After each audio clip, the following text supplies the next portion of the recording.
ডাকসুরে আজকে সর্বশেষ দিন ছিল মনোনয়ন গ্রহণের, এবং একদম লাস্ট আওয়ারে মূলত 2টার পর থেকে, লাঞ্চ আওয়ারের পর থেকে আমরা যখন হচ্ছে খুবই উৎসবমুখর পরিবেশে যে যার মতো করে মনোনয়নপত্রগুলো গ্রহণ করছিলাম, তখন আমরা সবাই হচ্ছে last minute, last hour, last second এরকম করে কাউন্ট করছিলাম। ওই সময়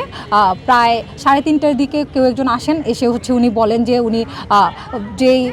আমরা জানি যে ডাকসুর মনোনয়নপত্র তুলতে গেলে পদের নামটি পূরণ করতে হয়, আপনার হচ্ছে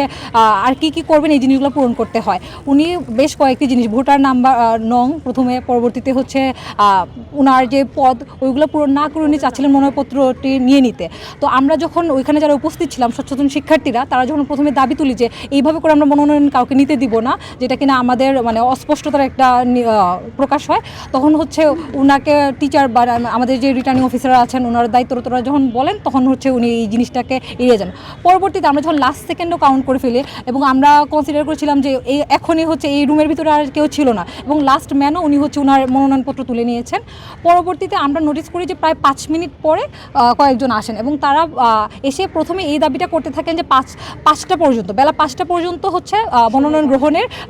সময় বাড়ানো হয়েছে। আমরা ওনাদেরকে যখন বলি যে প্রমাণ দেখান, পরবর্তীতে আমাদেরকে জানানো হয় আসলে নাকি বাড়ানো হয়েছে, প্রশাসন থেকে প্রথমে বলা হয়। সেই মেসেজটি আছে 4:17-তে, তখন আমাদের অবস্থান ছিল 4টার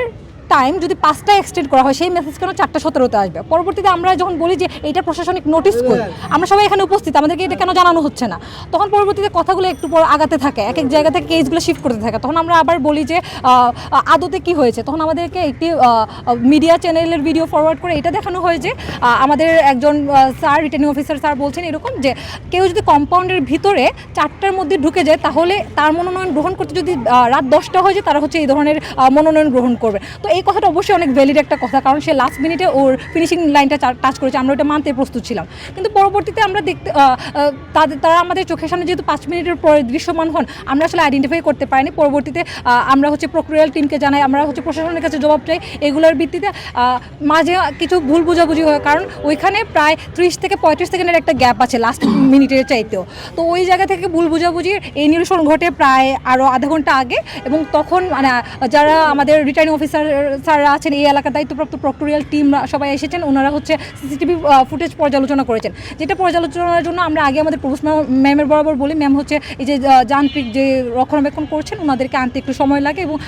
সার্বিক জিনিস দেখা যায় যে ওনারা প্রায় 1 মিনিট হয়নি, 1 মিনিটের কাছাকাছি সময় হল কম্পাউন্ডের লাইনটা জাস্ট ক্রস করেছেন। ওইটার ভিত্তিতে এবং আমরা যারা প্যানেল দিচ্ছি বা বিপি হিসেবে মনোনয়ন নিচ্ছি, ওগুলোর প্রেক্ষিতে আমরা যখন ঐক্যমতে পৌঁছাই যে না, আমরা এই জিনিসগুলোকে কনসিডার করব না, ওনারা নিক, আপাতত এই জিনিসটার একটা সুরাহা হয়েছে। কিন্তু সবচেয়ে ব্যথিত করেছে অনেক বছর পরে ডাকসু হচ্ছে, আমরা উৎসবমুখর পরিবেশে যে যার প্যানেল থেকে আমরা হচ্ছে মনোনয়ন গ্রহণ করেছিলাম, এইখান থেকে একটা মিথ্যা কাদা ছুড়াছুড়ি, আমাদেরকে অভিযোগ জানানো হয় আমরা নাকি ওনাদেরকে আক্রমণ করেছি। আমরা মনে করি মনোনয়ন গ্রহণের শেষ দিনে এবং জমাদানের একদিন বাকি আছে, এই অবস্থায় যদি এরকম শুরু হয়ে যায়, আমরা বিশ্ববিদ্যালয় প্রশাসনের কাছে তথা মানে যে জায়গা থেকে রাষ্ট্রীয় প্রশাসন যেখান থেকে হেল্প করতে পারে, ওখানে আমরা দাবি জানাই যে সার্বিকভাবে ডাকসু নিরাপত্তা ব্যবস্থা উন্নত করা হোক, প্রক্টোরিয়াল টিমগুলোকে সার্বক্ষণিকভাবে প্রত্যেকটি হল এরিয়ায় মনিটরিংয়ের জন্য দেওয়া হোক, এবং ওদের যোগাযোগ, কমিউনিকেশন এবং আইটি টেকনোলজি যা সম্ভব ওগুলো আরও বেশি ভালো করা হোক। ডাকসুতে আসলে আমাদের প্রত্যেকটা স্তরে আসলে নিয়ম কানুন যেগুলো আসলে প্রকাশ করা হয়েছে, সেগুলোতে যাতে কোনো কম্প্রোমাইজ না করা হয়, সেগুলোতে যাতে আসলে কোনো ফ্লেক্সিবিলিটি না রাখা হয়। কারণ আমরা মনে করি যে এত বছর পরে আসলে ডাকসু যখন হচ্ছে, অনেকেই আসলে তাদের সুবিধাটা আসলে মানে আনফেয়ারলি হয়তো বা নিতে চাইবেন। তো আমরা মনে করি যে প্রশাসন থেকে শুরু করে যারা আসলে প্যানেল দিচ্ছেন, যে কোনো জায়গা থেকে যে কোনো পরিচয়, সবারই আসলে এই নিয়ম কানুনের প্রতি আসলে একটা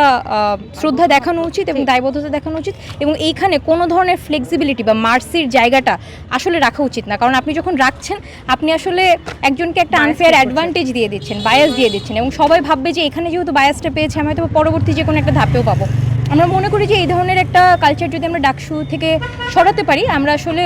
ওভারঅলি অনেক বেশি দায়বদ্ধ হতে পারবো।